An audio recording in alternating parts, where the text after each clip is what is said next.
This is Suspenders Unbuttoned, a podcast where friends talk with friends about TV, movies, and books. Hi, welcome to Suspenders Unbuttoned podcast. I'm Julie. And I'm Sarah.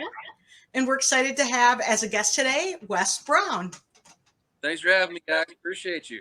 Welcome. Thanks for being here. Thank you.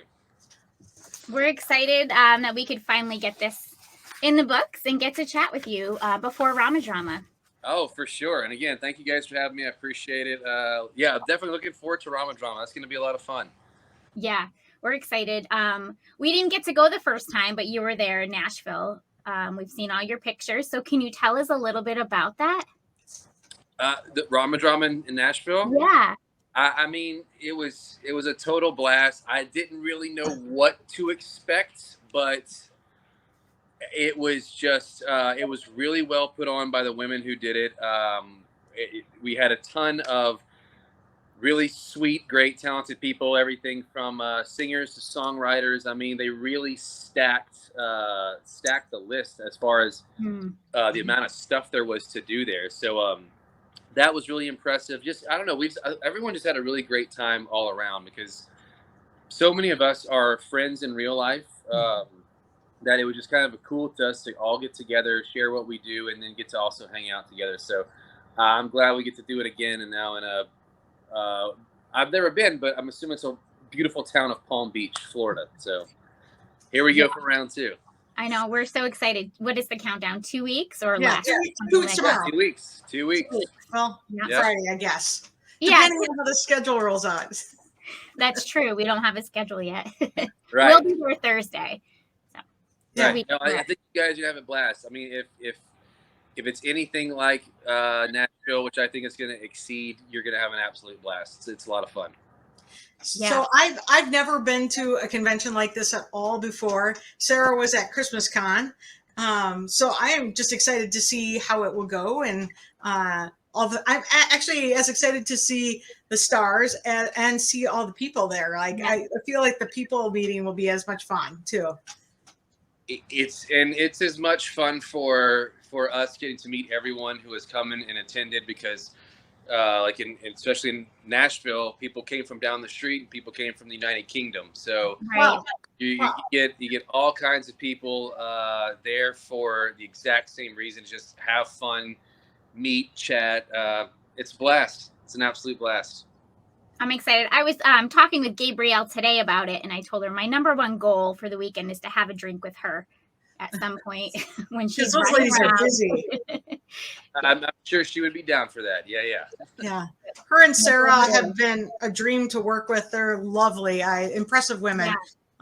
So we're excited. Did a great job putting the first one on. I'm sure the second one's going to be just that much better. Do you have a story like what's something you really remember from Nashville, or like a fan interaction, or like something that you did that just really stands out to you? Oh man, we met hundreds, if not thousands, of people there. So I'm trying to think of it. Right. I think instead of, I'll get to maybe one in particular, but it's interesting to find out. I was actually telling someone the other day, I'm kind of glad we don't know. When we go out to do these films and stuff like that, it starts off as just a job for us. We go out, we have a story, we're working on the story, the script, making sure all the acts are aligned, everything making sense, looking good, and then we go out and shoot it, and we have our day-to-day, our routine, and we're just making a movie, and it's the process of making a movie.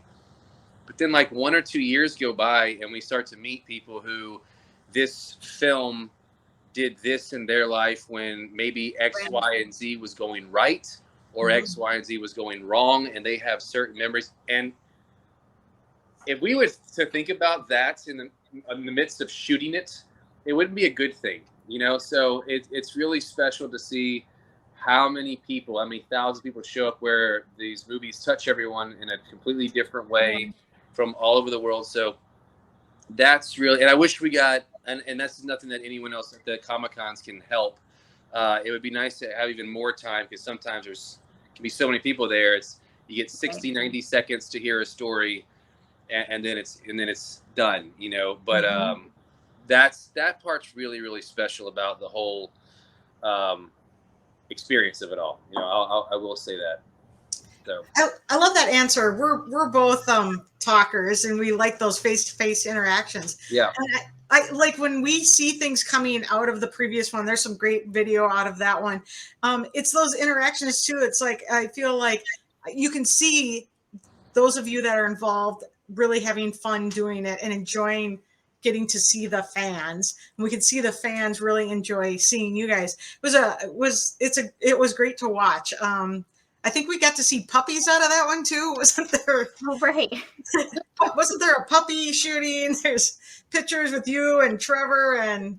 Oh yeah. That was they did a Sunday brunch, and someone brought their dog who had been injured, was in a cast, and I think a movie 3 Men and a Puppy was created right there.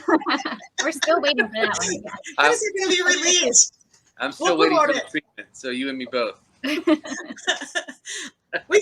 make some fan art. We'll put that up. We can promote that movie. Oh, for sure, absolutely. Yeah. I mean, I feel like the network really needs to do something like that. Like three of you, or like just like they did the 3 ladies for the wedding veil. Yeah. One with like the three guys. I feel like that would be just a complete smash hit. Everybody would love that. I know something you don't know. Oh, Yay! it needs to happen. But let's be honest. I will say it's not me, but it's 3 of my friends. So Okay, well that's a bummer. I'm gonna guess. But you know what? The fun thing is, did one of them write it? The fun thing about that is it takes the first one to start. Yes. And you never know. And I know that this network right now is going through some changes. Mm-hmm. And so I think that right now, and I mean, this is all above my pay grade, but I mean, nothing's off the table right now as far as the new content that they want to put out. And I think that's super exciting. So, For sure. We'll see. I actually think so. When your network has mostly women watching, go ahead and make a movie with multiple guys in it. I'm just gonna say it, right? Right? It's a thing. Right. I'm gonna line up my logical math brain and say that makes sense to me. Like, historically, the movies are the female lead is the number one, and that's rotates around her story. But it doesn't have to be. I feel like a different formula could work. Yeah, no, I agree. And they're experimenting with all kinds of stuff with this year going forward. So, we will see what the future holds. But it's going to be a lot of fun, and I think you guys are going to like it. Yeah, I think so. Yeah, well, that's really cool. So back to Ramadrama, though, we have a question. So you're a singer, and there's going to be a karaoke night at Ramadrama. Do you have a song that's your favorite? It's the first time hearing about karaoke. But I don't. Saturday night. Okay. Yep. You know what? I used to,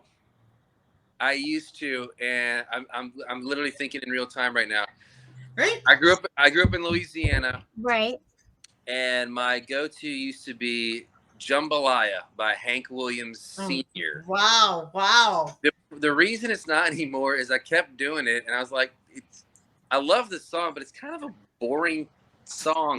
Or it can be. The last couple of times, I was like, man, I need a new song. So I don't have one yet, but that's been my go-to for. Well, now you have days to figure out what your new song's going to be. And you know what? Maybe I'll just have to redo it and make it not boring again. I don't know. You're right. I have 2 weeks to think about it. 2 weeks. Yeah. I will not be singing. I mean, yeah.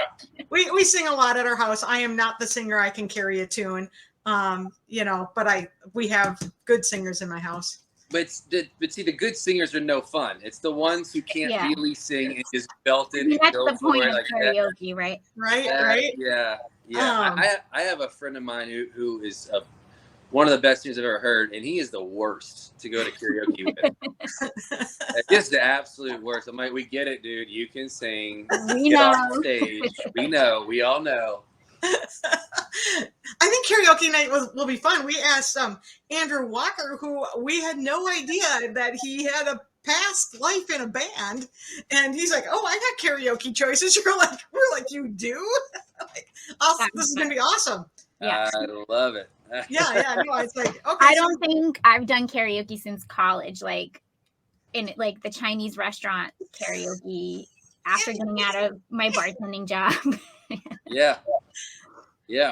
It's Andrew's birthday today, by the way. It is Andrew's birthday today. Yeah. Happy birthday. Happy Yeah, birthday. no, that's awesome. No, I think karaoke is going to be fun, and I think it's going to be great to see. It's a new event for this one. It's this Ramadrama, and that's fun that you didn't have any idea. But I think people are going to come out of the woodwork with. I think there's going to be some fantastic video out of that one. Oh yeah. Yeah. So it's funny, I'm on my phone right now, so my manager's saying we're traveling June 22nd. It's like I didn't know that either. So I'm learning all this in real time. Awesome. I just learned the travel date across off my phone, so I'm like, there we go. This is live. This is We're getting real Fingers information. on buttons live. we're getting real time information. We'll hand it out. Sarah talks to Gabriel regularly. She knows probably as much as anybody. So, I love it. but everybody knows. Not everybody.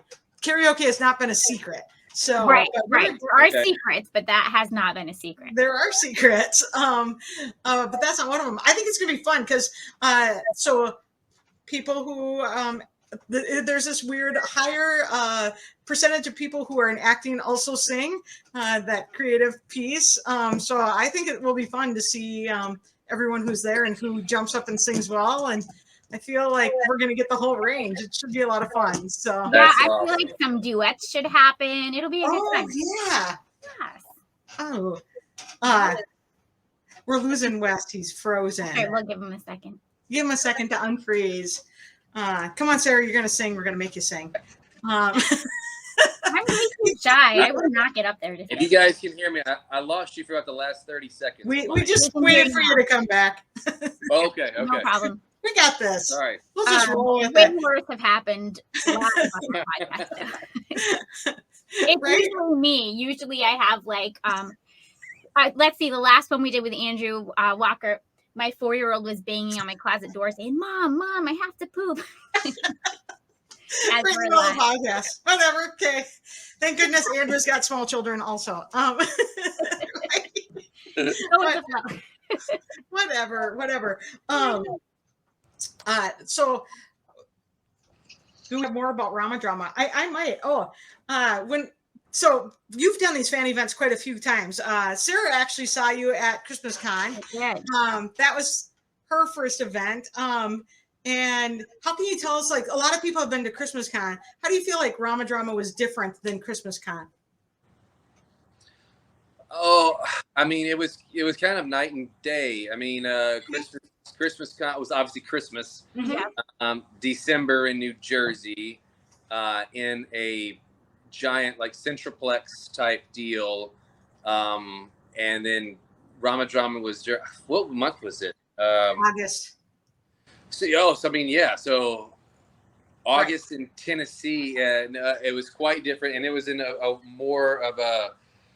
it was in a very cool venue. It was like a venue that was attached to a bunch of. It was something new, and I'm not familiar. It was actually in Franklin, Tennessee, about 25 minutes outside of Nashville, and it had more involvement with it. It had music and some more like one-on-one personal things to do. Comic-Con had that as well, but yeah, it was just they were just very different in their own right as far as kind of every aspect too. But I mean, both a ton of fun, both fan interactive events. But one Jersey Christmas Centroplex, and the other was more smaller, intimate Tennessee in the summer. Right. Yeah. Okay. I was there on that description. Sunday, and I just couldn't believe how many people were there. Like I think at Christmas Con, I stood in line for like hours. It was something like I think I was told something like 15,000 people came through. I mean, Yeah, it was packed. It was packed there. That's Yeah. probably why they had it in the Giant I don't building. remember where it was, but it was someplace in a It was like yeah, some convention center. I can't remember. center, and yeah, in the middle of New Jersey. The middle of this little town in New Jersey. Yeah, yeah. Oh, really? It was in a small town? Well, I mean, not small town, but it wasn't like, I don't know. It was just kind of highway, Yeah. and then bam, you're at a convention center. Exactly. Okay, Exactly. okay. I Good. drove there. I drove there. And it was exactly that. You're just on the highway and then take Oh, the yeah. exit and there's a big convention center. Yeah. Yeah. Okay.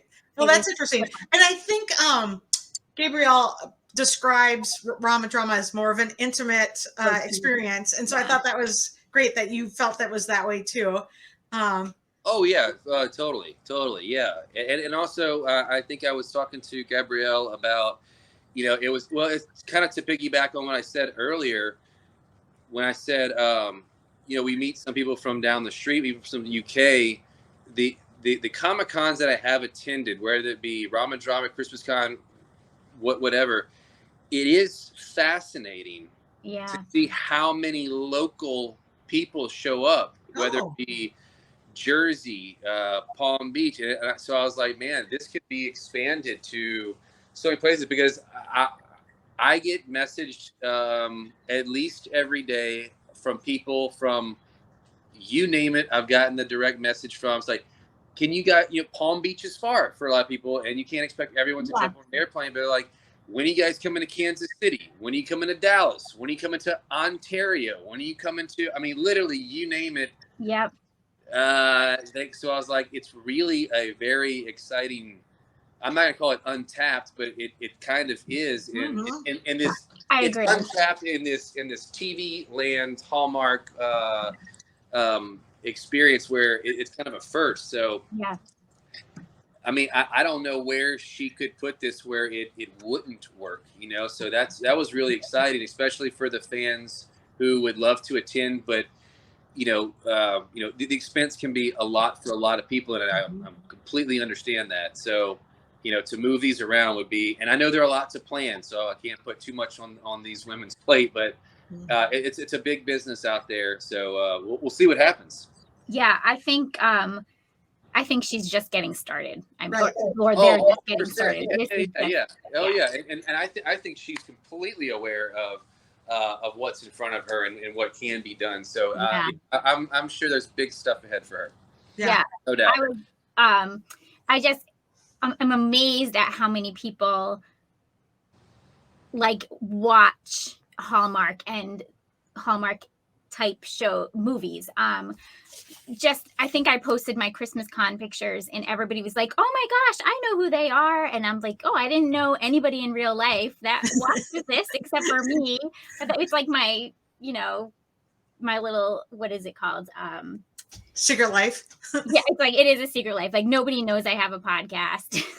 I don't tell people. Yeah, I will tell you, I'll share a quick story. I was on, in 2009, I believe, I was on True Blood, and I got a call from my manager, same one that just texted me. Yes. She said, hey, you're going to go in and read for this 2-picture deal for Hallmark. And I was like, Hallmark, like the cards and like the channel. And again, this is 2009, so this is before Countdown to Christmas. This is before all of this stuff. And so I went, I read, I got it, and we went and we shot these the beginning of the Loves Come Softly movie series. Yeah. And then that was kind of it. And then so I'm like, to piggyback on what you just said, I'm like, this started as an audition in 2009. Now I'm realizing, like, this is enormous business. It's not just like this. So this one little audition in 2009 turned into like, holy, this is a big business. And to see, and they shoot movies from all over. I was like, man, this many people showed up like in New Jersey for just this one set of films. And I think, I don't quote me on the number, but I think we had like 23 actors there. Yeah. And 15,000 people came to the door. So I was like, man, that was just a kind of a pinch yourself moment. It's like, wow, this is incredible. And they came decked out too, man. I'm talking like Oh yeah. Oh, the shirts, the I saw some sweatshirts, of the the shirts, the sweatshirts, the costumes, hats, like you talking about making some folks happy. That was just it was a really cool experience. That was fun. I have another funny story for you that just happened, like maybe 4 or 5 days ago. I have an old Bronco, and I took it to get some stuff done on it, and I pulled it in. I started telling the guy what was wrong with it, and he goes, "You're an actor, right?" And I said, "Yeah." And that was it. He started talking about the business and stuff, and when he watched it, and he goes, "Well, anyway, man," he goes, "I just want to let you know, I loved Dawson's Creek. It was awesome." And I was like, "That guy's name is Kerr Smith. I used to get confused a while, but he called me the next day to ask me a question with the Bronco. He goes, by the way, I didn't know who you were, but I Googled you, and my wife loves you, and my mom loves you." I was like, okay, it's like that sounds better. That sounds more on par. We're on par for now. I thought for a second maybe he meant to say Heart of Dixie instead of Dawson's Creek. Said that, I was like, I don't know what to start guessing. I was like, I'm pretty sure it wasn't. I don't know. I don't know what to think, but yeah, loves you on Dawson's Creek. I was like, are a Dawson's Creek fan. right. When I see her, I will pass on the compliment. Well, that's Waco. Well, we know right who you are. Actually, the first time I was like, I like him a lot was what is it? Under the Stars, where Jada Lily Miller plays your daughter. Yeah, that was like I was like all in. Yeah, she's all grown up now. Yeah, she is. Yeah, she's not that little. No, she recently posted a picture from that show. We were doing a promotion thing, and she posted some old behind the scenes, and so that was really fun. She's tiny in that one. She was great. We had a wonderful time shooting that. We shot that in Victoria, in British Columbia, and one of the prettiest cities I've ever been to in my life. Yeah, I've never been. Yeah, no, I haven't had the opportunity to be there either. So I haven't been to West Palm Beach either. Me neither. I gotta get out of the Midwest, right? I feel like I don't leave New England very often anymore now that I have kids. Actually, I just need to get out of the hospital. I just am there like 2 and 8 hours. I can't wait. So it'll be a lot of fun. So where do you want to go next? Do you have any new projects coming up? Anything you can talk about? I do actually. So I didn't mean to sit here. That's my chair from the movie. Yeah, we have a. I don't know where its landing spot is now. It was paid for by Paramount. It's a psychotic stalker film. I remember your pictures. Yeah, you posted that will. I don't know when it's coming out. So Paramount paid for it, but Paramount owns everything. Lot of stuff. It could get a theatrical release. I'm not too sure about that though, because there's a lot of advertising money that comes behind that. Mm-hmm. But I've been hearing good stuff through the edit. It felt great filming it. And by the way, that's going to sound really strange after you see that. I said it felt great, but you know what I mean. Yeah. Yes. Right. Like what you were doing was right on point for what you wanted to be. That's what I should have said. We felt that we were nailing what we were doing. Right. But and since it's a thriller, I'm excited about it. It's a far cry from what we're going to the convention for. Right. That must be fun. Yeah. It'll be interesting for everyone to get, and I'm always excited when anyone in this world goes out and does something else, just to see that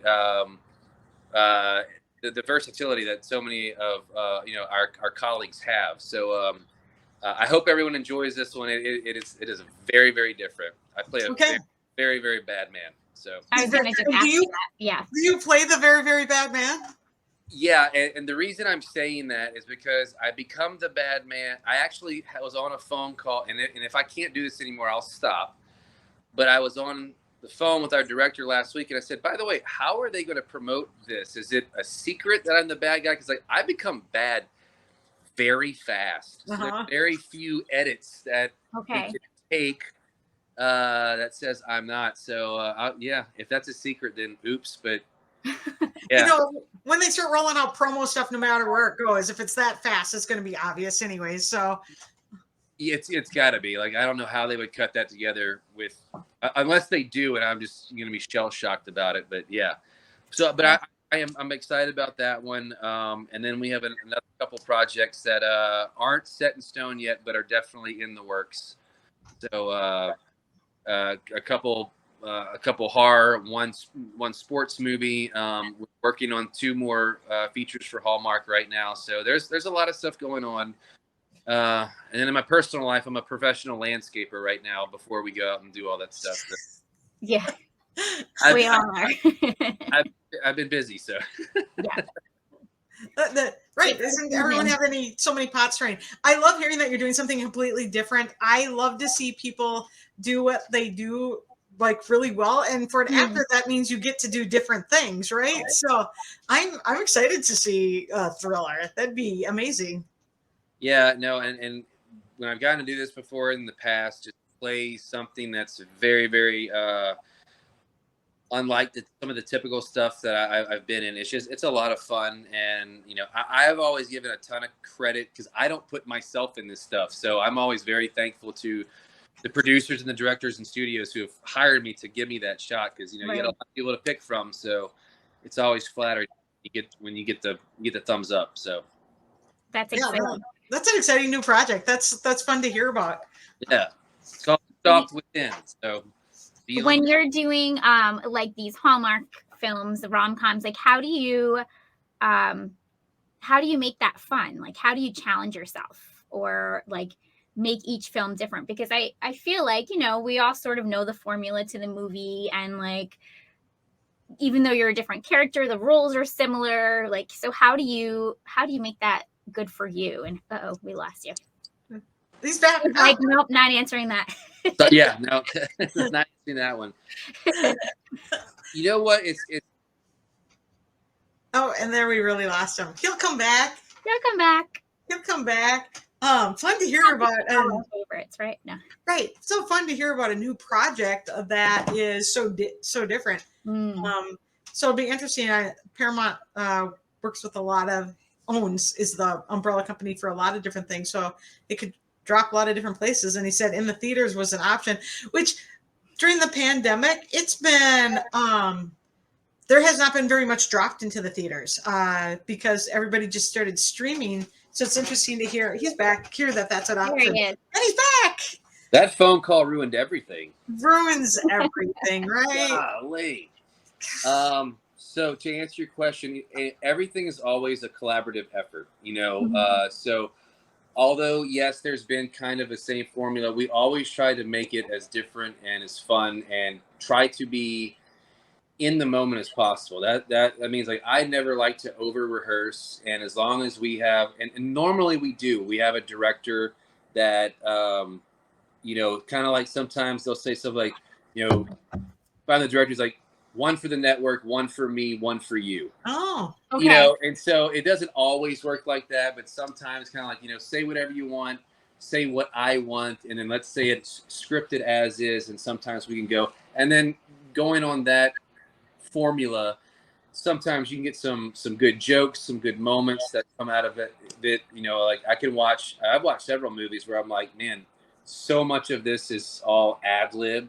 Right. And some of it, not to say with the writer's not doing a great job, but sometimes in the moment you're feeling something in another word or you phrase something differently and it just feels a little bit better, or it makes your partner in this scene, you know, go a different direction, and it just kind of works. And again, with moving forward, I think the comedy is going to broaden. I think the stakes with romance and stuff like that is going to be broadened. Again, I'm not trying to speak for anyone, but I do think that it'll be exciting to see where the network goes with the new scripting of all movies moving forward. Like I'm already seeing it now, and it's pretty exciting. Right. Well, and the rom-com formula was really really common and then kind of went away. And so it's fun to hear that that's coming back a bit. Yeah, no, for sure.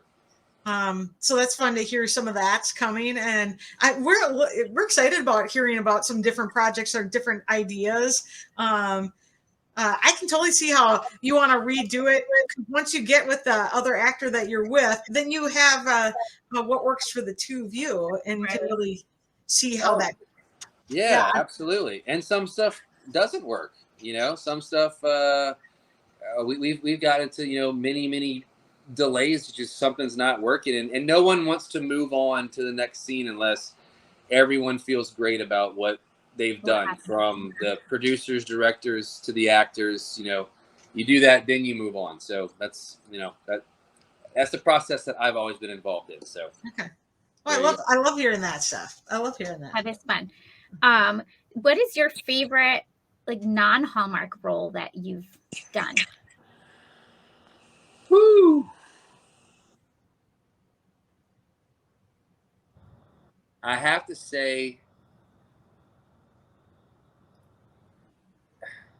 it sounds cliche, but I mean, oh God, it sounds so cliche. Everyone is very special, because of course, if anyone tells you that this job is easy, I mean, the competition is fierce. So it's like the fact that I've been able to do this for going on 18 years now, even the projects I haven't enjoyed, which are very far and few in between, I do appreciate them all. Right. But I do have a favorite. It was probably that TV show right there. Deception. Oh, Deception. Yeah. Deception did just a ton for me. Like, not only in my professional life, but my personal life. It was just a great time of year. It was in 2012 to 2013. Just a great year for me all around. We moved to New York. We lived in Connecticut. I got to be on a huge stage with New York City as our backdrop, with Tate Donovan and Victor Garber, Megan Good. So I mean, like, it was like you felt for a few moments like, holy crap, I made it! Like, I made it. A big NBC show. Now we got canceled after a year, but I got to taste what I felt the mountaintop tasted like. Right. It was delicious. Yeah. And once you do that, you just want more of it. So that kind of set the tone. And it was also my first true series regular role, which kind of an anomaly in Hollywood. I can't tell you how many times in the younger years where you go up for a series regular and you almost get there and you don't get it. And you're like, why didn't I get it? They're like, because you've never been a series regular before. I'm like, well, then how do you become one if that's the last hurdle? And the answer's always been you have to cross street that someone believes in you. A woman named Liz Heldens created that show, and she did that for me, and that was a really awesome deal. But I could talk your ear off on each one about how so appreciative I am. Another one is Shonda Rhimes. She's hired me to do things that no one else hired me. Play a gay Marine, a heroin addict. So it's like she's let me step outside the box too. So it's just all kinds of stuff like that. I've just always been appreciative of it. Yeah, there's been even though I haven't totally enjoyed the experience, which those were long ago, I've always been appreciative of all of them. So Right. There's that. But that's a favorite. Sometimes work isn't always fun, but that is awesome. What is the cheesiest line you've ever had to say in a movie? Does anything stick out? There is, but I can't say it because I love him to death and he's a writer. There was a name. I just had to say this, and I'm not going to say it. There was a name that I could not stand, and I said, I'm going to get through each scene, and I'm not going to say this name. I know I'm not giving you the answer you want. I'm well aware of that. But I made it through the entire movie, and they couldn't take the name because I never said it. So is this like a character's name, or was it like a nickname or something that you were supposed to It was the name of a place. A name of a Okay. place. Okay. So you never said the place. It's mythical. I'm trying to think of another one. Oh my God. Come back to me on this, because you know what's going to happen is we're going to hang up. And the second we hang up, 30 minutes later, I'm going to be thinking about this question all night. And I'm going to come up with 10 Just of them. messages. You know what? No, I have it better. What? Find us at Ramadrama. We'll go live, or we'll tape it and throw it up on Insta stories. You know what? I will say this. It was on True Blood, referring to myself as the Lucanator was Okay, the Lucanator. it was written by Alan Ball, and he has an Oscar and I don't, so I said it. Right. That's correct. He has an Oscar, and it's sitting on the shelf.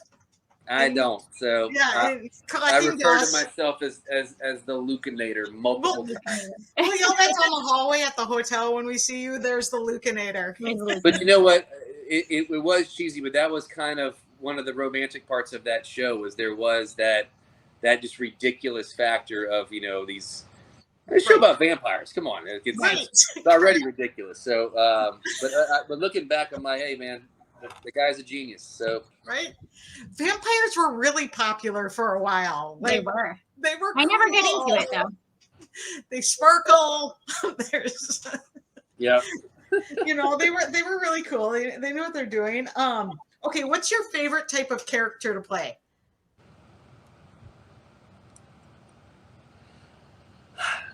You know, I had a blast playing this, and I don't know why. That's what's scary about it. Like, I had a blast playing this psychopath in this movie, and maybe it's because, you know, maybe I'm not. You know, I'm believe it or not, I am not a psychotic stalker killer. And being an actor, maybe that's why, because it was a far stretch to do things that you would never do, right? In real life, but you got to do it on screen playing a character, and that's what we like to do, is play characters. Right. That's the whole point of being an actor, right? You get to. Yeah, no, absolutely. So I mean, I love this. Going back to the first two Loves movies, you know, playing a cowboy in the 1800s. Again, not a cowboy in the 1800s, but to play a character that's very unlike you. Not to say that, you know, things that are more like me aren't fun, but the ones that are more of a stretch, the further from your own personality, those are because they're challenging too. Right. You know, it's like when you have a knife and I remember I was on Criminal. I have a funny story for you. I don't have much time yet. I was on Criminal Minds, and one of my first scenes, I had to kick a woman in the face down a flight of stairs. And so I'm forgetting that this woman, she's a stunt woman. This is what she does for a living. Yeah. And they explained the stunt, and I said, okay. And they yell action, and I, you know, kick her in the face. She flung herself down the stairs, and I went, holy shit. I go, are you okay? And they're like, cut. Can't say that, bro. You can't say that. We're on you, so we have to do it again.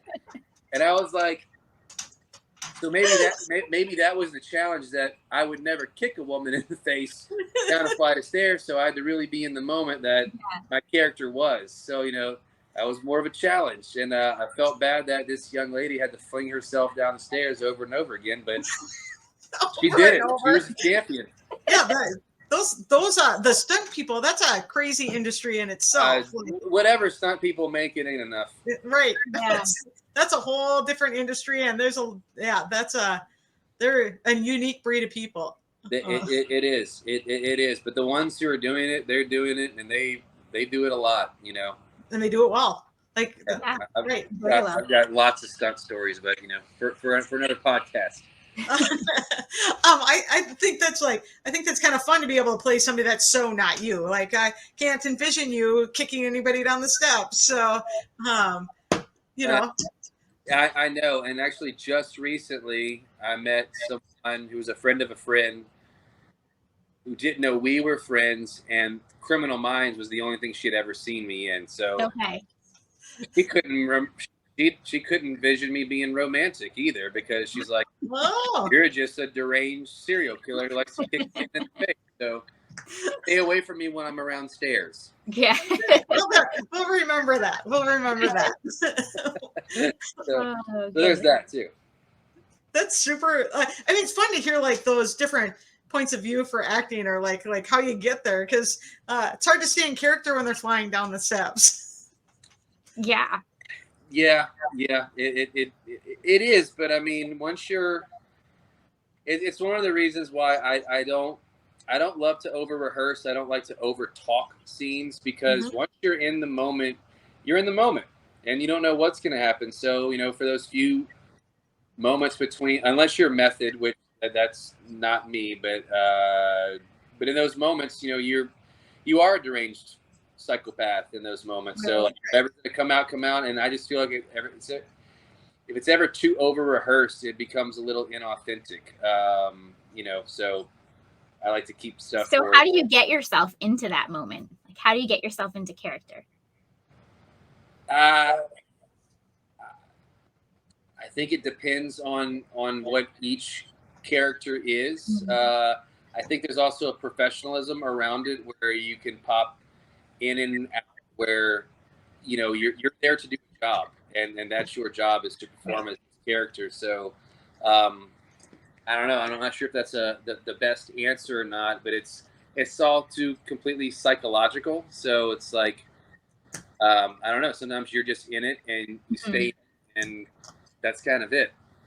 I mean, you're not going to lunch, like, at least I'm not. But I mean, once you're in the scene, I don't know, whoever you're playing kind of takes over, and that's it. So I actually love your explanation of that. Like, you don't over prepare. You want to flow with the moment. But well, I don't mean to say you don't prepare. You absolutely prepare. But I'm not over rehearsing stuff going on. I mean, unless things like, I mean, I remember we were doing a show in San Francisco, and I had to we had this wasn't Hallmark, so this was a pretty vicious love scene. Okay. It was we were going at it, but that was choreographed like a dance. You know what I mean? So it's like, I'm gonna pick you up here, do this here, and especially here, grab you here. I mean, it's just like that. That's more of a choreographed dance, but it was rehearsed to a point to where we knew what we were doing, because you have to know where camera angles are and where lighting is, because if you don't know where that stuff like that is, well, then the take's useless. Right. So as long as you're prepared for the technicalities, well, then what I mean is you don't over rehearse for anything that could happen in the moment. That's more organic. That would make the scene more real, I guess. What I'm trying to say. Right. So that was my long-winded explanation. Long-winded explanation. So I love it, because really you've been preparing your whole career. Your preparation is all the things you've done. You bring all that experience. You're ready for your scene, but you bring your experience with you.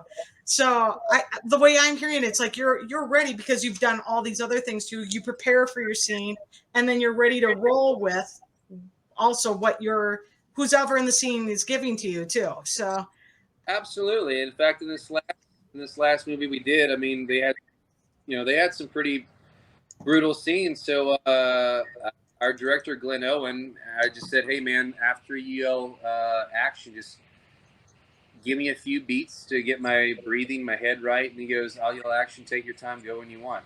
And then I kind of like that. Again, back to collaborating. Everything's a team effort. Yeah, I love that. I love hearing about that and how you get there to those things. For sure. I guess everyone has a different answer. That's just that one's mine. No, I love it. I can actually really relate to that. I work in critical care, and so we are over prepared for something we have no control over. Right? So we're all over prepared. We're all have excessive preparation, excessive education, and excessive amount of experience, but we don't know what's walking through the door the next minute. So there you go. Right. And so we're over prepared but we're still going to go with the flow based on what's happening. So, so that's why I kind of I'll like take her answer. I'll take her answer. Hers was better and 17 minutes shorter. We don't. No, but I just like I could really relate to it in something that you said, because your industry is very different than what I do, and it's like as you were talking, I'm like, I get this. I get what he's trying to say. You have all this experience. You have all this the work you've done is part of your book, and so anyways, I enjoyed your long-winded explanation. It was fantastic. You prepare, and then you prepare to throw it all away. Correct. Been there, done that.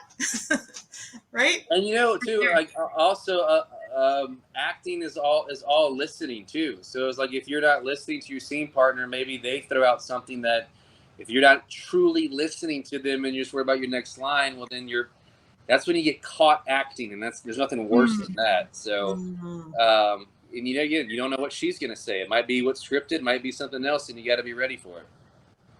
Right. I like that. Yeah. So you get to act with your daughter in a movie. Would you encourage her to go into acting? I encourage her to do whatever she wants to do. I don't think she has any interest in acting as of today, but I mean, moving forward, who knows? But whatever makes her happy, go for it. My parents were super, I played in a band for 10 years. I wanted to do that forever. Yeah. Then I wanted to do this. I mean, they were kind of supportive of whatever I wanted to do, as long as, I was going to put 100% into it. Right. That was kind of the deal with that. So whatever she wants to do, go for it. Yep, we've got that deal in my house. Well, not whatever she wants to do. Within reason. Within reason, maybe some guidance. Within reason, yeah. But no, I right now she's into normal kids stuff. She loves horses. She loves marine biology. I did as well when I was a kid. So yeah. Same. I maybe have a biology degree. I like to introduce her to everything. Introduce her to everything that there is to offer, whether it be sports, arts, music, science, and just say, like for instance, like she took volleyball lessons the last 2 months. She's totally into volleyball. Now she's not so much anymore. Yeah. So I'm like, hey man, that's cool. Find your passion, find your whatever it is. Right. Yeah. So they have to try things out, right? Or else they'll never know. Absolutely. Yeah. I'm like, you don't have to. But then, because then sometimes she's like, well, I don't want you to be disappointed. I'm like, oh my God, I'm not disappointed in anything. It's like, if it's not, I just want you to try things. Right. And if it's not your jam, let's move on to something else and try that, and maybe you'll like that. So, but she definitely has her the stuff that she gravitates toward, 100%. That's funny because my 12-year-old daughter would never care if I was disappointed. It's a fun age, that those tween years. It's a lot of fun, actually. They're fun. No, and actually, like you talk about, we're both parents. We both have 3 kids, so we giving that broad foundation and let them try everything. It sets them up for success. They can. When they have the foundation that's large, they can choose where they want to go when they're picking their paths. And it might change again. The path changes. It's a winding road. Life is. Yep, absolutely. Yeah. So I love that answer. She can do whatever she wants to do, but but build the foundations along the way.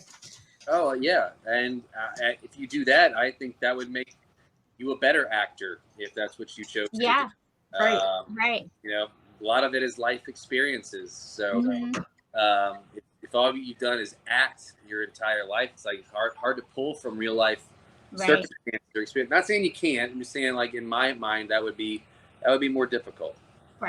Right, because you don't have those experiences to pull from. Yeah. Right. Sure. I can see that. Absolutely. So you mentioned you were in the band as a kid. I just sat through the middle school band last night, the concert. My daughter's playing the trumpet. Yes, the trumpet. Well, I wasn't in the band. I was in a band. Oh, yeah. I'm like, no, I took it as he had a band. Oh, no. I just thought you meant like in school you were in band. Oh no, I played in a rock band for about 8 years. Oh, okay. Yeah, I was just gonna say, what type of music did you play? So, okay, We played rock. We started my freshman year in college and went through a couple years afterwards. So yeah, maybe 6-7 years, something like that. did It you was write your fun. own? Did you write your own stuff, or did you do a lot of cover? Both. I grew up in South Louisiana. You pretty much had to be a cover band for Okay. anyone to let you in, and then once you gained a following, gained some success. And I say they being the people who were paying you, then Right. they liked you and you were drawing a crowd. It's like, all right, throw in a cover. Or excuse me, throw in an original, and then maybe throw in two, and then you worked your way up. You proved you had a following of original material. Then, you could play an original show, which that took a couple years, but we finally started playing. We went from a cover band to all originals for a while, and we did well. It was fun, but like all bands do, this one came to an end. It was partially my fault. That's okay. But Okay, that's okay. I selfishly partially majored in theater and moved our band out to Los Angeles. Oh, And that was just the death of the band.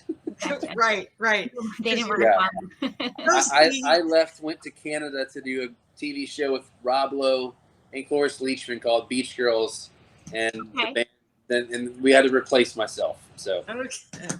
Well, opportunity knocks and you open the door. So yeah, and maybe we'll Right. start it again one day. Who knows? right. There we go. But So now I'm looking for some covers on a karaoke night. Yeah, for yeah, sure. I think you should do a cover and an original. Can you do an original doing karaoke? Probably not. No, really. Go for cover.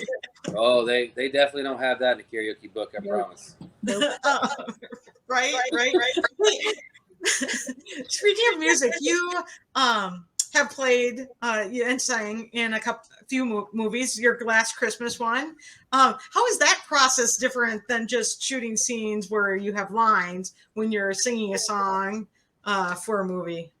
Well, it adds a complete complexity to the other movies that don't exist in those films. So now we have.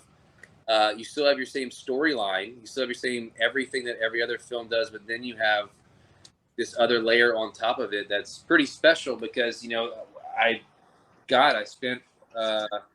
That's not true. I actually did one. I did one pilot that was called Songbird that had Bethany Joy Lenz and Rumor Willis and Life of Diane Warren. And sadly, we didn't get picked up. I wish we would have. I'm but just like, where is that? Yeah. It didn't get picked up. We were supposed to be the first ever scripted series on E! TV. Oh. And they chose a show called The Royals. Oh, Yeah. all right. Yeah. I don't even know what I'm talking about. Yeah, nobody's talking about that. No. That shows Bruno. The point is, you don't get these opportunities at tons. It's a lot of fun to get to mix two loves of acting and music. Yeah. But it is quite fun, especially like in Kelly Pickler is very much known for singing, as is everyone else I've kind of done this with. So it's really nice to get to someone of that vocal caliber to try to rise up to the occasion of what they are. So it's a lot of fun. I hope we have more in the book. So we'll see. Fingers crossed. Yeah, I think fans really enjoy those and appreciate seeing that. And as we learn more and more actors with that music background, we love listening to you. Whether you just going live on your Instagram or have something in a movie like that. Did you write that last song for that? Did you write the Christmas and was it Natchez? Did you write that song? I did, yeah. Yeah, no, that was fantastic. Threw that on my Christmas playlist. Oh, thank you. Yeah, no, really, really enjoyed that. So to write that, I think I heard on another podcast that you didn't have a lot of time to write that one. No.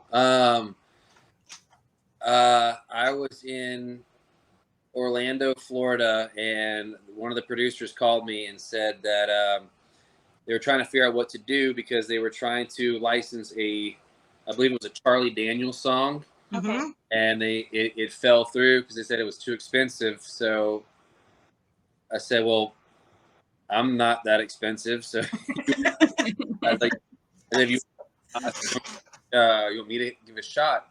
And so he said, and he knew me, I had some background, so he said, sure, go ahead. And we were driving from Orlando up to New York, so I kind of wrote it on the way up there. And I was in the bathroom of a hotel room right outside of New York, where he said, we need a version. Wow. So I went to the bathroom of a Holiday Inn, and I hit the phone, played it for he and the director, and they're like, love it. And I'm Perfect. like, well, if you love this version, hopefully The bathroom stall version. it's pretty garbage, trash. Place to films or to record. I might need the bathroom stall version. Like, I know.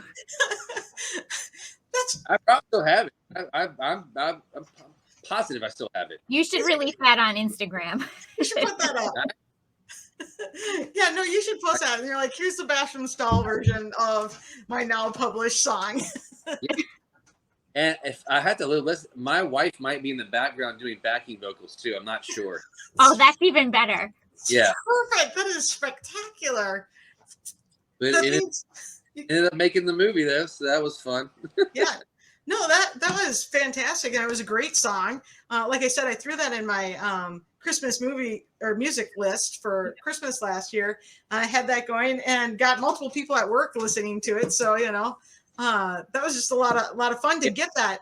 I'm glad you liked it, turn out well, because he said he goes, by the way, it needs to be a Mississippi Christmas bluegrass, and if you fit Natchez Christmas Eve, you get bonus points. So I was like, alrighty then. That's easy. That's so specific. Oh. Get right on that. You made it work. It's a great song. It came out great, but that is really specific. So I said, I better get bonus points because I got your Natchez Christmas Eve. Yeah, it's in the title, right? So there you go. So you're winning. We've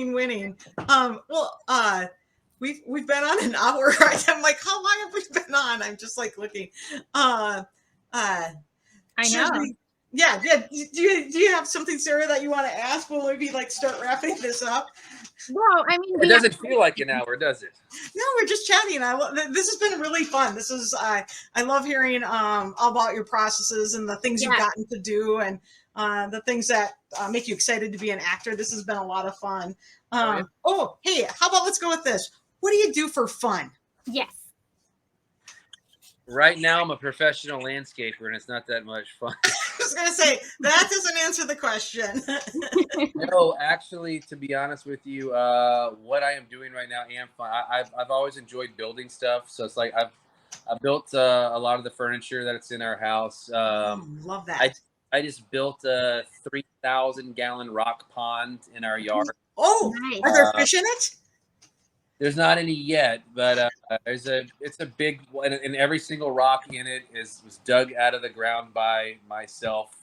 So I'm working on a big fire pit area. I ordered almost 3 tons of pebble, like literally 3 tons of pebble today.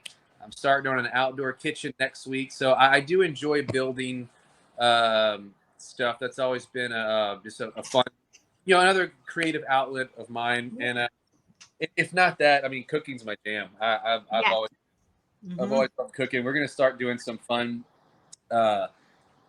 cooking segments on Instagram, not because you don't know how to make spaghetti and meatballs, but maybe I'll show you a version that I do it that maybe you've never seen before. So it's just fun stuff my way. I'm not reinventing the wheel or anything like that, but it's just come hang out in my kitchen and you'll see how we roll and just stuff like that. It's just for fun. How did you start cooking? Or really enjoying it? It's funny you ask that because although I'm from Louisiana and with the culture of New Orleans and everything, it really didn't start there. It more so started when I moved to Los Angeles. I started hanging out with one of my buddies from high school who he moved to California to become a chef. Okay. And Oh, he and I started cooking together, and I would watch him, take food and food preparation more seriously. And it just, I don't know, man, it kind of lit a fire that never went out. And so, um, it's like you eat every day, you sleep every day. It's like, why not take stuff like that and just make it even that much better? I know most Yeah. people, it doesn't matter to them. They just eat to survive. And I totally get that. But I don't like to do it like that. And then No, the way you sound like my husband. That's Yeah. yeah. is I know most like the food shows on TV are like, let's do this in under 30 minutes or 20 minutes. No, mine's going to take 3 hours. It's gonna be super complicated, but that's the way I like to do it. Yeah. Because a lot of the reason I like cooking is complete entertaining Yeah. aspects, and it's just like, if we're gonna do spaghetti, why not do it from scratch? Is it harder? No, but it takes a little more time, a little more finesse, and then when your guests come over and you're doing stuff like that, or I don't know, you seem to care more, and that just has always intrigued me about, it's like, let's go to a farm and pick some stuff and go figure out what we can make of that. I just enjoyed, again, it's about the creativity of, making something that wasn't there before rather than just something from a box, or, I enjoy that. Yeah. I think people would love watching that. Really totally. seeing a way to do that. So many people are cooking more again. The pandemic really brought that forward again. People stayed home and they were cooking more at home. I think people would love seeing you guys do that up on your Instagram. Look, and I went out the other night. Like, going out's expensive. Oh yeah. So I was like, we can be bougie at home too. We do that every time we go out for dinner. I'm like, you could make this, to my husband. My husband likes to cook. I'm like, you could make this better, or like, this is restaurant quality. Me, it's a chore now because the way our diets are for my kid, I have a special needs son, and we're all gluten free, everything free. So I have to make everything. So for me, it's become a chore, but my husband still enjoys it. Yeah. I can that to him as much as I can. I mean, when you see your restaurant bill, and you could have done it better, and what those groceries could have bought, like just the night's ruined. Let's just go. The night is ruined. Yeah. Right. Yeah. Add in when your children are adults, and then they are ordering on your dime, and then they all get drinks. Let me just add that one in. Yeah, you're in that stage. Yeah. Drinks will ruin the bill, and I'm just like, what? Don't worry, I've got my Diet Coke here while you guys are all eating on my dime. I'll hang out with your kids too. But when you're cooking like that, and all your landscaping, now I'm going to bring them together. Do you have gardens at your house then too? Like, do you raise vegetables or anything like that? I don't. No. I don't right now. I live on a bit of land, and we have a ton of deer, and deer savages when it comes to flowers.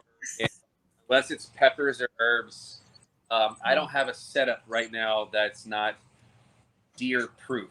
Right. So I do enjoy creating and making stuff, but I also live in the middle of a ton of farm country where we got real farmers doing it better. Yeah. So I like to work with like wood, rock, concrete, food. I'm letting the farmers do their own thing. And you guys know Jessie Schramm? Mm-hmm. Yeah. So I was gonna send her this message, but I was like, I don't want to be mean.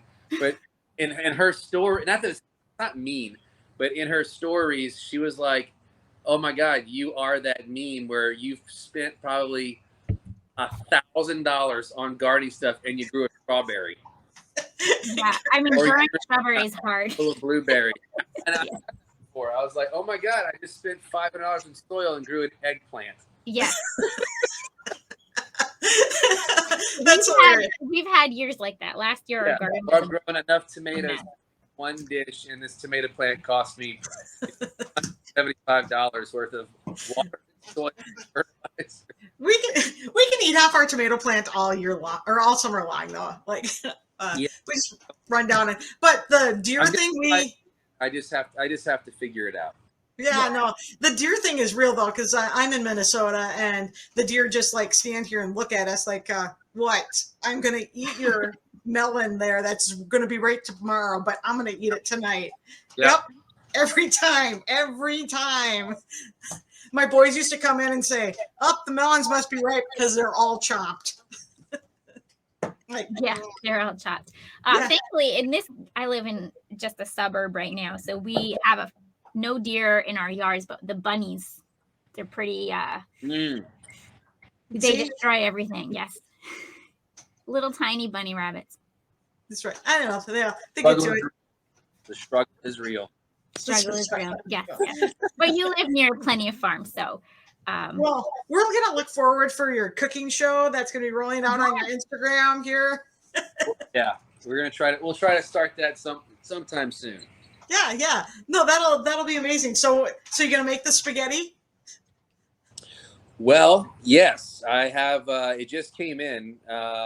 It's called a chitarra. It's a Italian. It looks like it doesn't really look like a guitar, but it's got tons of wires on it that you put basically like a sheet of fresh lasagna on it, and you would roll it. It comes through as homemade spaghetti. It's not. That's the thing. Is none of this is hard. Yes. Right. It's just time consuming a process, but I mean, I feel the payoff, the reward is worth, all the effort. And again, it's not that much effort. Like 2 nights ago, we were out of tortillas. My daughter wanted tacos, and my wife's like, "I'll go to the store." I'm like, "I'll make them before the time I get back." And again, I don't know how she doesn't know that, but she's like, "How would you make that quick?" I'm like, "You've seen this before," and literally. And boom, you got, well, not the whole process, but to make some dough and stuff like that. And then boom, you've got flour tortillas, and she likes them better than store-bought. So Well, there you go. So now you're making the tortillas every time. Yeah. And then the first thing that I made, though, that my wife put on her Instagram that I got a ton of DMs about, which is I make oat milk. Yeah, so do I. Yeah, it's not hard. No. I have this little machine, too. It's oats, water, sea salt, and vanilla is what I put in it. Although I can't seem to not get my oat milk slimy, so I've gravitated towards cashew coconut milk right now, but my oat milk was just like slimy. Your oat milk was slimy? Yeah, I don't know how else to describe it. Just like a little slippery, slimy. I don't know. I'll have to go troubleshoot that. Yeah, I mean, I cheat now. We have something called an almond cow, and it's like I don't know, like a pitcher, and then you with like a motor that goes right in, and you just put your ingredients in a cup, attach it to it's like a blender kind of essentially, and you fill the pot with water, and then you put that in, and it just makes your milk in 2 minutes. Best $200 I ever spent. It's true, because you can make a half gallon of milk in a minute, and we're making it every day. So all right, so easy. But yeah, slimy oat milk, if you ever get that. I haven't yet. I'll let you know if that happens. So far, so good. Maybe it's because they're gluten-free oats. I don't know. Oh, well, oats don't have gluten in them. There's no wheat in oats. Well, I mean, they don't have gluten in, but they're the highest cross-contamination risks. I don't know. Well, there you go. Special. There you go. Well, we appreciate you coming on and talking with us. I will talk oat milk with you. Any slimy oat milk with you anytime you want. We will continue this I conversation. feel like I need to make it tomorrow and see if slimy. If slimy is the right word. Maybe it's the wrong word. We'll continue this conversation in 2 weeks in Florida. Started on acting, ended on slimy oat milk. Slimy oat milk. It's the best way to end any podcast. Yeah. That's how I podcast should end. On script, sometimes you don't get the slimy oat milk. So this right. This is what improv is for. There you go. Prepared, and you throw all your prepared notes away, and you talk about slimy oat milk. It's Correct. true. We didn't get through all of our notes. No, we didn't. Here we are. With Andrew Walker, did you? Nope. Nope. Nope. Nope. Nope. For We sure talk not. wine, but not slimy oat milk. That's true. Dude, we can talk wine all you want. Oh, Yes. well, we can come back and start talking wine too. Yeah. Yes, and when your movie comes out, please do come back, and we can 100%. Yeah, that sounds fantastic. All right, so we look forward to seeing you in 2 weeks, and loved hearing about all your projects and your fresh project that will show up somewhere sometime soon. Uh, do you have a title for that working project? Stalked Within. Stocked Within, love it. Okay, so we'll start looking for that, and we're assuming you'll put that up on your Insta stories. We'll share something out of that once you know where it's at. As soon as I get everything permission based, so as soon as they tell me to start promoting, you got it. We'll share that. Well, I thanks again appreciate for coming on. and holding your phone for an hour. So thank Yes. Yeah, if for anyone wondering, every time I put it down, they couldn't hear me, so I have to hold it, and because my office has been taken over for tonight. Yeah, that happens. We all know how that goes at the house. You get Yeah. booted, right? All Okay. good. All right. All right, guys. Well, thank you very much for having me. I appreciate you. We appreciate you too, and we'll see you soon. See you on the beach.